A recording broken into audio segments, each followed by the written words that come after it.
Remember, we want you to be an activist. And don't take our word for it. Look that shit up. Pulley. In a conversation where you're actually being honest and bring all parties to the table, having honest conversations so we can hash out this shit. And that's what needs to happen here in the United States. It doesn't matter what your skin tone is, what your economic background is, and none of that shit. Everybody, y'all look around. It's a fucking mess. It's a fucking Yeah, mess. So let's come together exactly. and make it better. Yeah. I mean, at least those that actually want to have that conversation and want to understand each other's, viewpoints or each other's side, and as like I said, I think a lot of people are left feeling defeated because you have such ignorance in our country of people that just won't accept, what you know people before them have done or their own racially charged motivations. You know what I'm saying? And but at least have the conversation with those that are willing to sit down and listen and be transparent, bro. And I feel like that's the biggest thing. But That's why I don't get that many people on here. I talk to people all the time, and they be like, "Yeah, I'm gonna get on the show." But they never do. You know what I'm saying? It's an opportunity for you guys. Come on, let's let the world hear, how you feel about these topics, so we can educate each other on where we are on things. So that's the only way we're gonna be able to move forward. But yeah, so I agree with you, Deuce. But this is a place where you can do that, and we are that way, right, Deuce? Me, you, and Pat, and we be here arguing. I don't know if Mina, I yeah, don't know if you saw any of the shows where sometimes it'll be me and Pat literally arguing all night, or, yeah, or or me and Doc or whatever. Like usually Doc and Pat team up on me. yeah. I mean, and that's the biggest thing, man. You can't if and when the conversation happens, you can't be offended. You know what I'm saying? You have to have an open mind, hear that person out, even if that person is saying something that may make you cringe. And that's just like you and I was talking last night. It's like sometimes we need to have our feelings hurt. Yeah, Everybody's all like, "Oh, that's so wrong. Don't do that." Sometimes we need to have our feelings hurt. Because but if you're mature, you can remove your feelings out of the situation and self analyze, like, okay, you know what, maybe it's me. you know it's not always somebody else's fault. exactly. y- you know but And that's so I gave the little flyers out to these dudes, and they kind of became fans of the show. And we was talking about it, and they told me, they said, the guy said the reason why he liked it was because he saw me and Pat, like arguing, and he was like, and y'all still friends afterwards. And then it's like, well, what happened to society where you just because you disagree on something that y'all can't be cool? yeah. Like, But I what think that's immature people, man. you know that's immature people. Like, I don't like, I don't have time to hold grudges. I don't have time to do it. Like, life is too short. I got enough things that I'm trying to accomplish in life, and I don't need that situation being any type of hindrance. But you got people like that, bro. They can't forgive and move on. I ain't say forget. You just gotta forgive and move on. Yeah, man, and at the same time, still be able to understand that people can have different perspectives and different points of view. You know what I'm Yeah. saying? I think a lot of people feel like I say, it's right or it's wrong, right? So it's like, Hmm. if I feel like I'm right, then you must agree with Quick, me. guys, I'm gonna If you cut the if camera off. if you agree with me, then you're right. Apparently, you know what I mean. Like if you disagree with me, then apparently you're wrong. You know what I Yeah. mean? So it's like Yeah. people can't imagine that both of us can be wrong, or maybe both of us could be right. Man. You know what I'm saying? Yeah. And then you have those people that they're looking for people that think like them or agree with them on everything. And it's like, nah, I can't agree with you on everything. It's better that way. I mean, what kind of society would you live in if you agreed with everything everybody said that was around you or the way they thought? Like, where's the individualism or individuality or whatever? That's what the problem. Like 1984, it's like people are not don't have they're not allowed. They're not allowed to have their own perspectives on things, and then they give it away to the experts, right? Let me put up the quotation marks. The experts, they give it away to the experts, and they feel like, okay, these people are intelligent, they're educated, they know better. I'm busy. I work 3 jobs. I got kids, dogs, cats, and gerbils. I don't have time to like follow all of this events that's happening around the world. So I'm gonna trust these people and what they're saying because they obviously must be telling me the right thing. You know what I'm saying? That's fine, but except in our society, it's not okay to like question these people. Like, you know what I'm saying? That's a problem. Like the media should be question. That's the whole point of it. They should be holding them to the fire, everybody to the fire. Anybody that I don't understand why you can have commercials that straight up lie to you and they could play that shit on TV. That's a straight up lie. That's playing in heavy rotation in prime time. That should not be acceptable to nobody. That's one of the reasons why I don't watch ads. Because sometimes it'll be on a serious topic related to your health and they straight up lying to you because they're selling you a product and they're just telling you some bullshit because they want you to buy the product and they don't really give a fuck. And the official ass shit they got on the screen is all bullshit.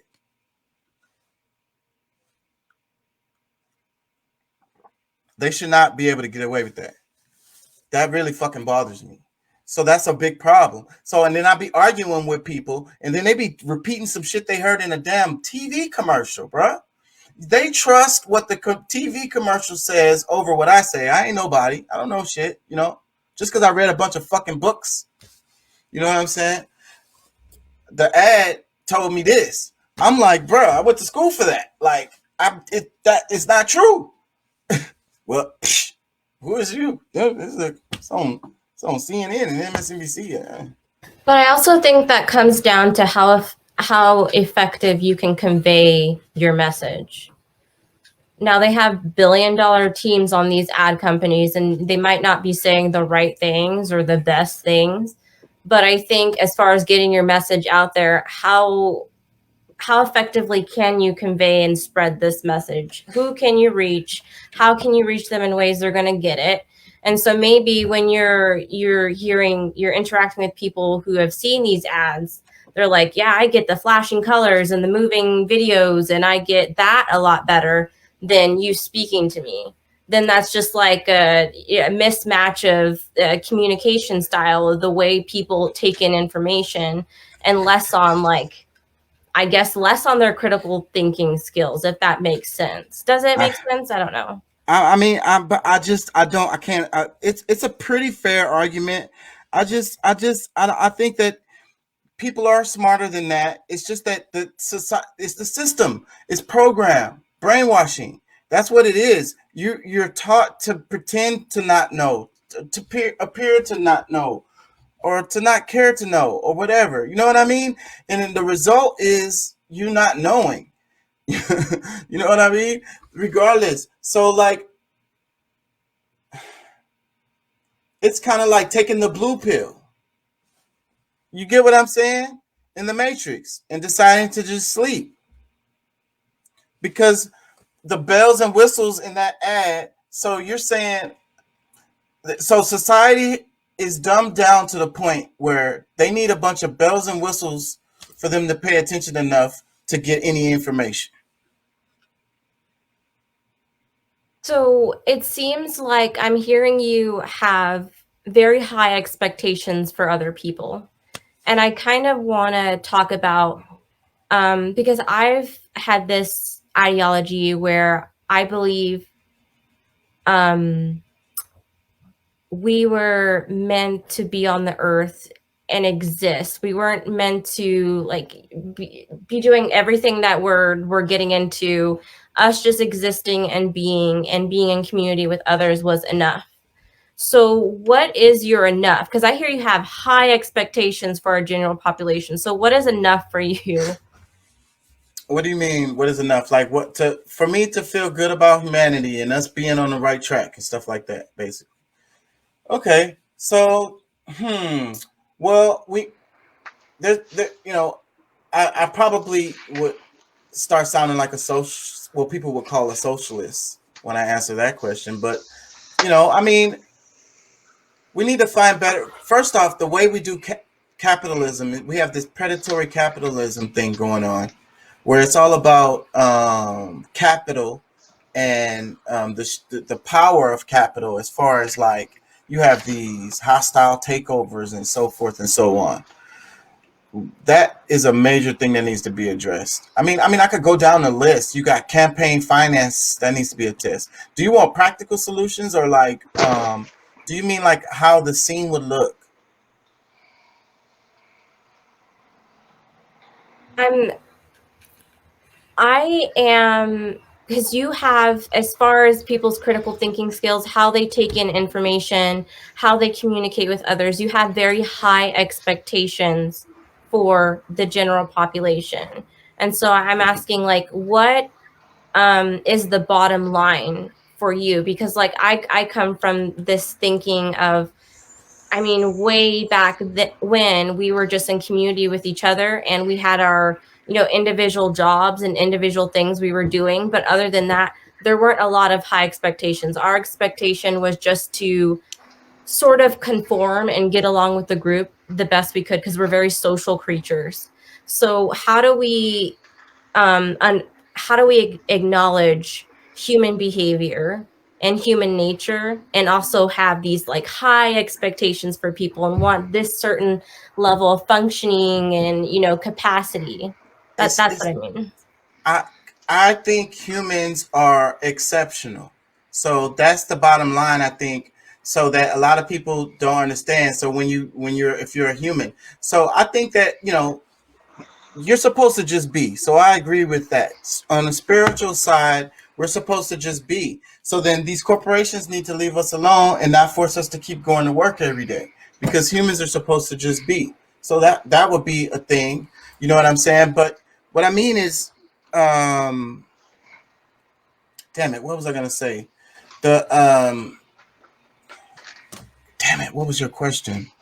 Um, high expectations. So, like, I think that humans, right? If you just let them just be, right? We're naturally creative. We're gonna find things that we're gonna do. We can't help but to be exceptional. You're talking about the people in ancient times. We're looking at some of the stuff they built back then and still exists to this day. Some of that stuff they can't even make now. You know what I'm saying? So yes, they were doing things and creating things. A lot of some of the technology we use was created so long ago, like so long ago. Um, so like yes, they were doing things. So if you just let humans just be, we're gonna automatically be creative. We're already gonna do super great things. You know what I mean? Everybody's gonna fall into where they're supposed to be. So it's all about the community, like you said, though. So okay, but part of this argument that you're coming from is individualism, I feel. So like we need to not even look at it that way. They got us thinking in this individual mindset. Not everybody is gonna be intelligent. Not as far as to the point to be able to understand really complex philosophies or whatever. Like I kind of suck at math. Everybody is good at what they are good at. You get what I'm saying? So that's where the community comes in. So you work as a community, you live as a community, y'all share knowledge. That therefore everybody's as strong as together. You know what I mean? Links in the chain. So, what they say, everybody's as strong as the weakest link or whatever. So that means you bring up the weakest link. Everybody works with them and we all work together and we all, others going to take up that slack. The people that are able to take in these philosophical ideas, those are the ones that, get fed philosophical ideas. The person that's really good at making things, that person is going to be making things. That's the kind of society that we need to get back to. And I also think that we need to look at it that way regionally. So therefore, when we need stuff, we need to stop getting stuff from across the world. That's one of the problems with this economic system, the capitalism, predatory capitalism. A lot of this shit don't even really work. We have these big, huge containers on these ships. Anyways, us wanting shit in one day from fucking China is ridiculous. That is some shit we need to get the fuck off of. First off, why do we want some shit from China any fucking way? You know what I'm saying? Somebody, Tebow, Tyrone, Brian, Linda, Sarah, one of them can make that or do that or whatever. Right here in the United States. That's how we have to be thinking. So regions help regions. So certain regions are good at this. Other regions are good at this. You trade within those like that. You know what I'm saying? Regionally. Our foods, the fruits and vegetables, we should not be eating fruits and vegetables from the other side of the world. And anybody who's selling you that, talking about it's healthy, is not being honest with you. They're just trying to make money, because you need to be eating fruits and vegetables that are seasonal within the region that you live in. That's what's going to be healthy for your body, because your body has, evolved in that environment. So it's just common damn sense. Anyways, comments? Deuce is working and shit. He be working while he doing the show. I have a question. What would politics look like in a community-based system? Because I from some time ago, I've read different philosophies on it, and one thing that really stuck out to me, not that I agree with it, but W.E.B. Du Bois said that only 10% should rule over the other ones, because only 10% have a certain amount of intelligence. So I guess that comes back to my functioning intelligence question: is who is making the decisions? How are these decisions being made? How are we going to diplomatically rule over others, trade, barter? How are we going to do that? And we have to acknowledge our human nature and make sure that we're bringing out the best sides of human nature. Like, how do you do that as a society or a community? It's regional, local. But first off, I want to say that 10% shit is bullshit. That is that elitism shit. That is the reason why this leads to eugenics. This is the reason why they feel like it's a certain segment of society that should why are they here? They're just fat. That's in the way. So we should cut the fat, And so when you have that philosophy talking about this 10% thing, that leads to that eugenics shit. So I have to address that off top. So that's terrible. That's a terrible way to think. But as far as to answer your question, as far as politics, it would be the same answer that I gave you with the other thing. It's regional and local. And Russell Brand touched on it in the video. Imagine if you had regions in the United States. You know what I'm saying? You had the Southwest, you had the West Coast, you had like a Central, and then you had like a Northwest, right? And these were it was kind of like the United States, except they are different little countries, kind of. You know what I'm saying? And they get to elect their own presidents and so forth and so on, and run their governments how they want to run their governments. And it's driven by local democratic elections. You know what I'm saying? And the locals have the most power, because that's where it should be. This national power idea is crazy, and that goes along with the elitism, because that's what people be saying all the time. It's like, how the hell somebody in Washington D.C. know anything about me? You know what I'm saying? Or what's going on over here in Houston, Texas, or in Riverside, Texas? You know what I'm saying? He's so detached from Riverside, Texas. He don't know. He couldn't point Riverside, Texas out on the map. So how the hell he know anything about me? You get what I'm saying? So the local politics should be where the real power is, given by the local community, and they decide who's the ones they're going to know. It's going to be who they feel should help them make decisions. And but that's not what we have. We have a political system where it's major campaign contributions. I think I talked about it in the show. I want to say it was like 85% of the time the winner of the election is the one who received the most in can, campaign campaign contributions. So who gives to these contributions? Who gives to these politicians? It's these corporations. They're the ones who have the big checks, the big pockets to be able to give to these politicians. So then they be like, hey, hey, I can make sure you get elected, or I can make sure the guy that's running next to you get elected. Well, it's your call. But I'm gonna tell him the same thing.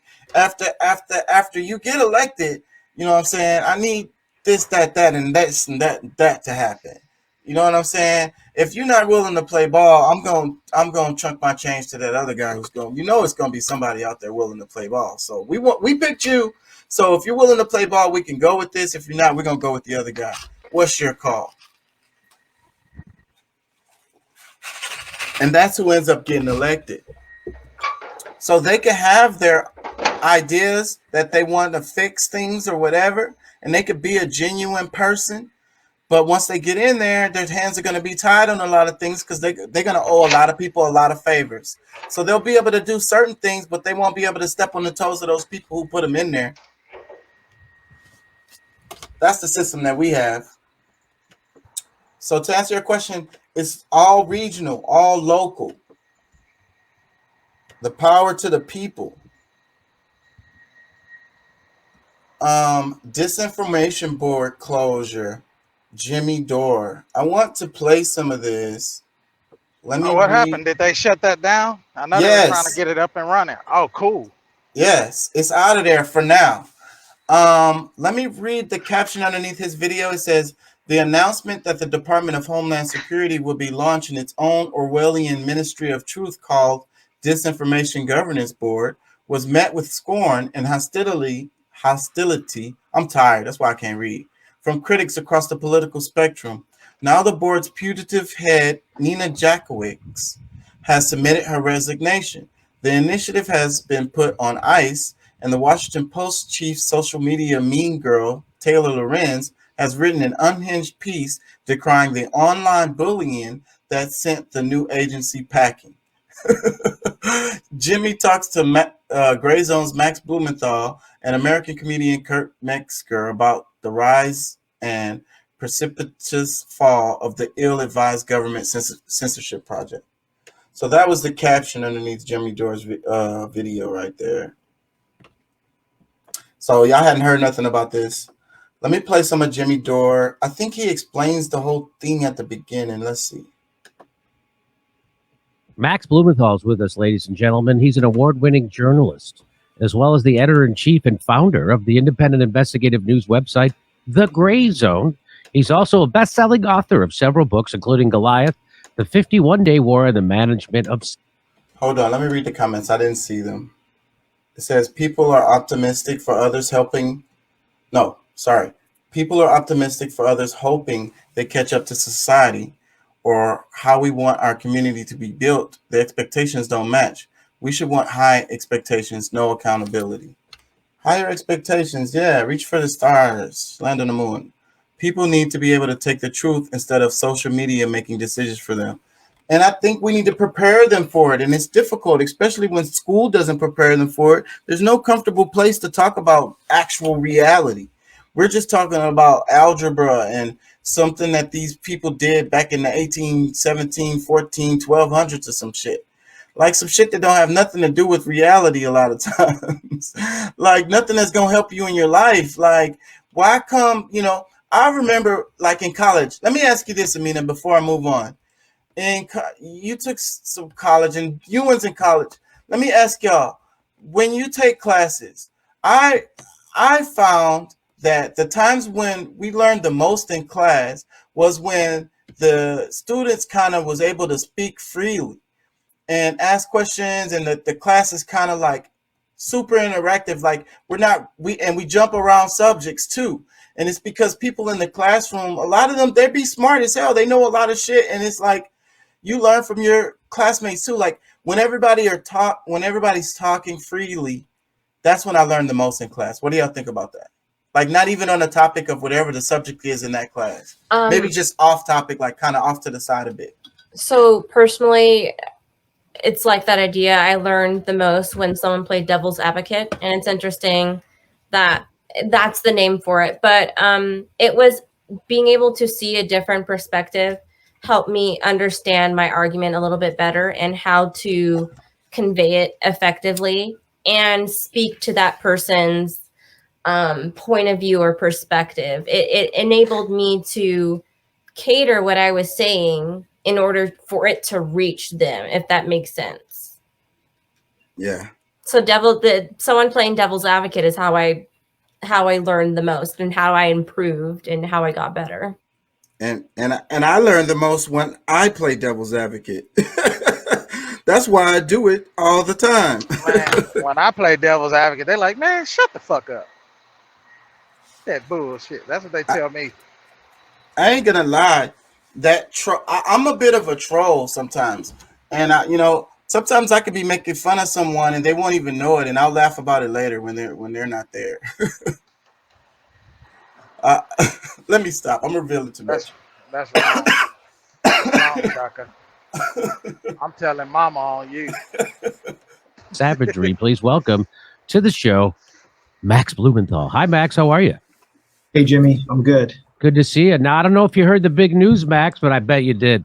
The U.S. Disinformation Governance Board, which really was just there to approve disinformation that they said was okay, and this was the head of it, Nina Jankowicz. She's gone, and now she resigned. So that's they're pausing the Disinformation Governance Board. So that's the lead. I don't want to bury it, but I want to show you how this was reported today. Now, a lot of people were complaining about that. I'm a left of the Democratic Party, way left of the Democratic Party. I was complaining about it. Max Blumenthal's left of the Democratic Party at the Gray Zone. They were all complaining about it. There are lots of lefties complaining about it. Glenn Greenwald is a lefty complaining about it. I don't know what he would call himself, Glenn Greenwald. He certainly is a jerk. Matt, I'm sure. I'm just going to guess all the good people were complaining about it, but they want to make it seem like it was just right wingers. And this is Taylor Lorenz.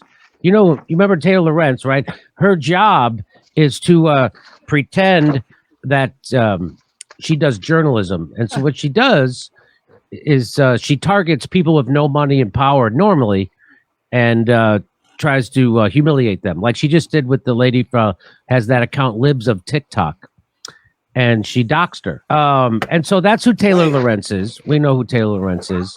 I keep hearing that word dox. Can somebody explain that? Mina, do you know what that means? I keep hearing that. It's an internet term that I don't understand. Can you explain it, please? To dox means to reveal their address or personal information. So if you dox someone, you put them in danger because people who do not like them or disagree with them can physically find them. Is that not illegal? That should be illegal if it's not. That is illegal, but there's not much that can be done. Or if you know who put the information out, shit. You can report them, but it still is just information. Yeah, so it says the answer is usually no. Doxing tends not to be illegal if the information exposed lies within the public domain and it was obtained using legal methods. Oh, so it's like a loophole. Okay. We've covered her before. So she says, scoop, just 3 weeks after its announcement, the Disinformation Governance Board is being paused. By the way, did you see this? On her Twitter, it says, my personality is better on Instagram. That's because on Instagram, I put on makeup and say bullshit. So here she is. She says they paused it. They paused the Disinformation Governance Board and intra-department DHS working groups focused on disinformation have been suspended. Nina Jankowicz is considering leaving. No, she actually did leave, right?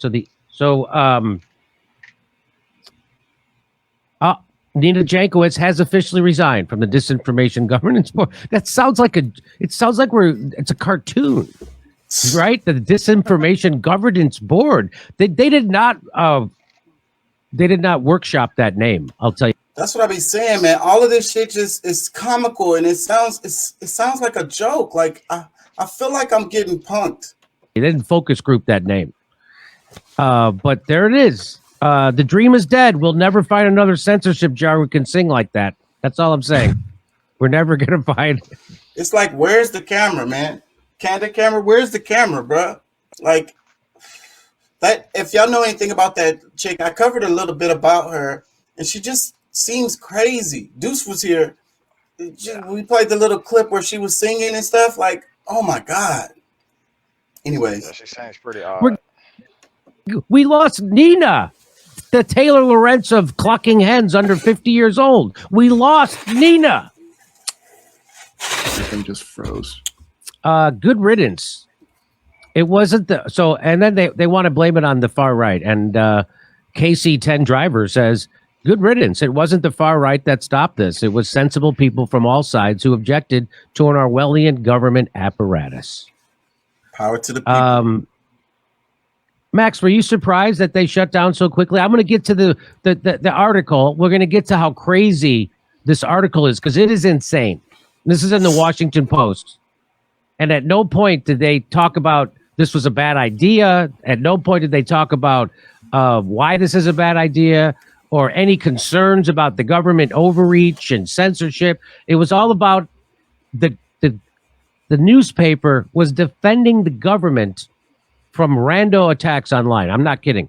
So, Max, were you surprised that they got rid of this so quickly, this Disinformation Governance Board? I somewhat wasn't surprised because my thinking was actually under Trump, there was a version of a Disinformation Governance Board under this character, Christopher Krebs. And he was the kind of person you would expect to lead this. He wore a suit or khakis, was national security bureaucrat. And then you bring in weird Nina Yankovic. No offense to Weird Al.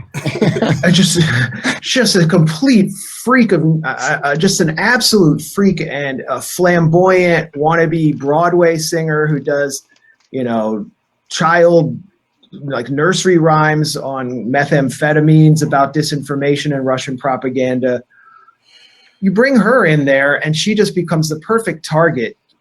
And obviously there was pressure on the Biden administration from the camp that she represents within the Democratic Party's infrastructure to create this kind of office for her. And there were, I'm sure, think tanks behind it, kind of think tanks we associate with censorship on social media like the Atlantic Council. And people like Taylor Lorenz seem to have been involved in this network, which is why she's griping about the end of this board. But what I think happened was Alexander Mayorkas, the DHS secretary, was grilled by Rand Paul and other senators and admitted that he didn't know what a complete nut job Nina Jankowicz was or how embarrassing and this fiasco had become ahead of the midterms. And what I think they're going to do is do something more sub rosa, below the radar with. So I think it's hard to understand him sometimes because the way he talks is like kind of monotone. But like, okay, so like politically, you got elections coming up, and people was like, what the hell is this 1984? Are we living in 1984? And everybody was saying this. So, and the other part of this is that, like he said, like Trump had something like that too. And if the Democrats don't succeed in the elections, then this board would go away anyways, or the next administration would have the power over it and be able to do it however they want. So it's kind of crazy because the idea is, what like Doc was talking about is like the left and their power in the media and shit like that. So it's like you think of like them canceling everybody and censoring everybody from the left. You know what I'm saying? On this governance board. So then the left is like, yeah, censor them. So, but then the right gets a hold of it and do the same thing. Then the left is going to be like, no, boo, governance board. You know what I mean? So like, anyways, it would have just been a seesaw. That's kind of what they're explaining. And then it's kind of funny. It's funny. I want to wait. I think they're going to say it. But it's really funny how she is the head of like disinformation, like she knows how the internet works and shit, but she's crying about being bullied online, like literally. Like who does that? And you just got appointed to like a powerful, super powerful ass position that's in charge of that actual real thing, that thing. It's crazy. That's what I say. It's a damn skit. Where's the camera? Another character like Christopher Krebs, who's just a grim bureaucratic figure who exists behind the curtain instead of a flamboyant wannabe Broadway singer. So I'm not actually surprised. What I would say, though, is I'm very pleased because contrary to, and we'll talk about Taylor Lorenz's article, but contrary to her framing of this being a right-wing campaign, this was actually a right-left campaign. Yes. That involved, including civil libertarians as well. I mean, the ACLU, which has been terrible over the past few years, actually condemned this board as an attack on civil liberties. And so this is what we need, is we need a cross-partisan or non-partisan alliance against online censorship by people who seek to control reality and shield out any information or facts or journalism that contravenes the objectives of a discredited establishment. And that's what happened here. So everybody who had participated in this campaign should give themselves a hand, left and right. We did it. So here is this crazy article. I can't there are a few articles that, it's hard to shock me anymore, but it happened. This article is the most unbelievable defense of the powerful that I've ever seen in my life, and they're doing it like they're protecting a rape victim instead of what they're doing is instead of who they are protecting is a very, very powerful person who wanted to censor people, and it's a history of pushing misinformation. There it is, how the Biden administration let right-wing attacks derail its disinformation efforts. And I just want to go back. Good. It wasn't the far right that stopped this. It was sensible people from all sides who objected to an Orwellian government apparatus. Now, I just want to say this is disinformation. The irony here is that this should be labeled misinformation if you're going to do that sort of thing. I don't want to. So I'm against that. But if you're going to be consistent, this is exactly why you can't have a disinformation governance board, because they're always lying. And no one will ever agree on what is real or true or disinformation or not. Because this is disinformation. It wasn't right-wingers. It was everybody. Left, center, libertarian, far right, far left. Everybody was against this.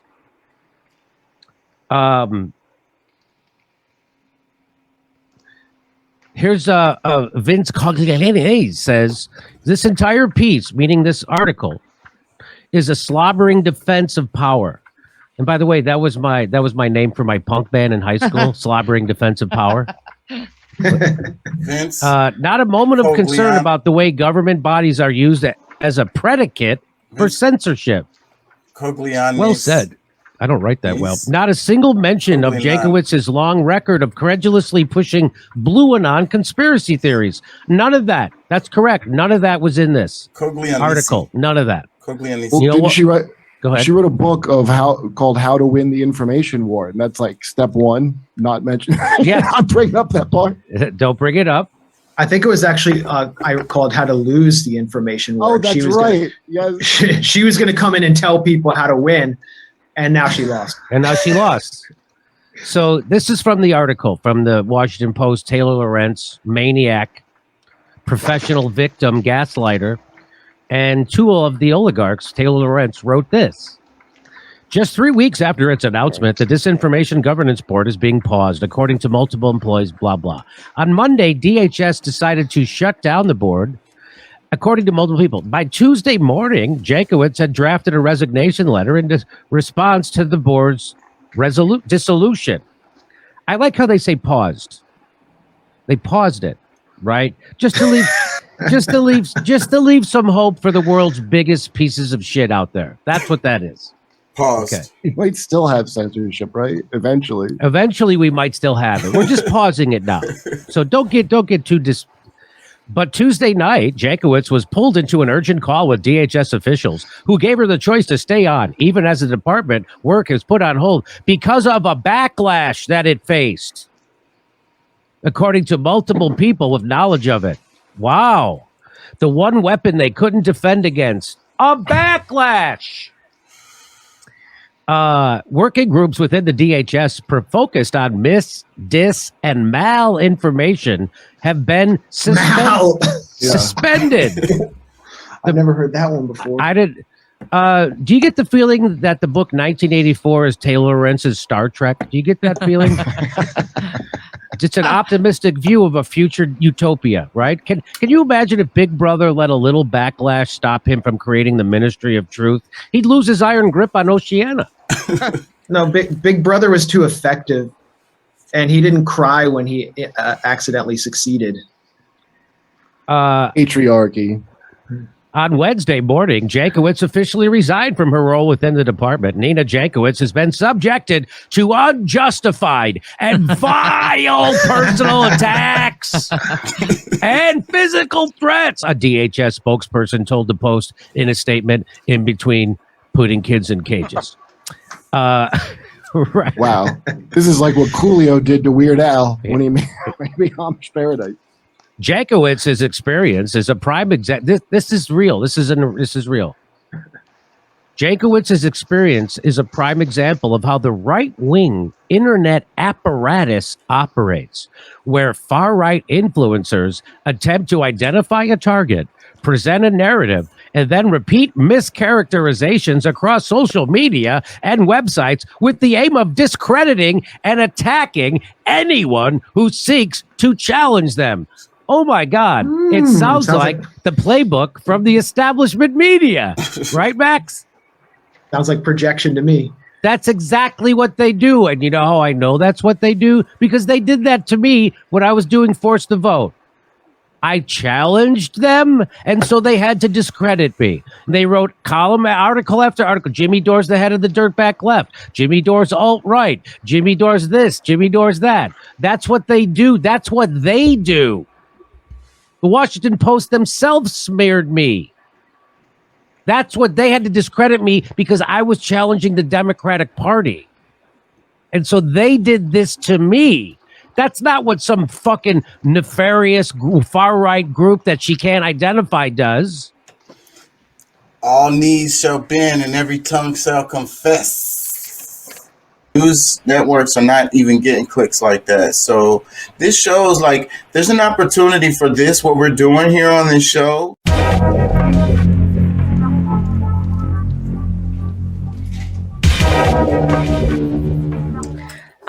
So I really enjoyed seeing you be confident in your perspective. And I think that you have a lot to say, especially when I saw a lot about social issues and politics. And I will be honest, like I'm not as well versed as I probably should be. But I really appreciated being able to learn from your content. I think a lot of people and also have a different perspective. So I think a lot of people, it's kind of like an echo chamber. They like what they like hearing, what they like hearing. And so I'm very much a person who I love seeing both sides. I love getting different perspectives. I love getting different opinions. So I really enjoy being able to learn things from you.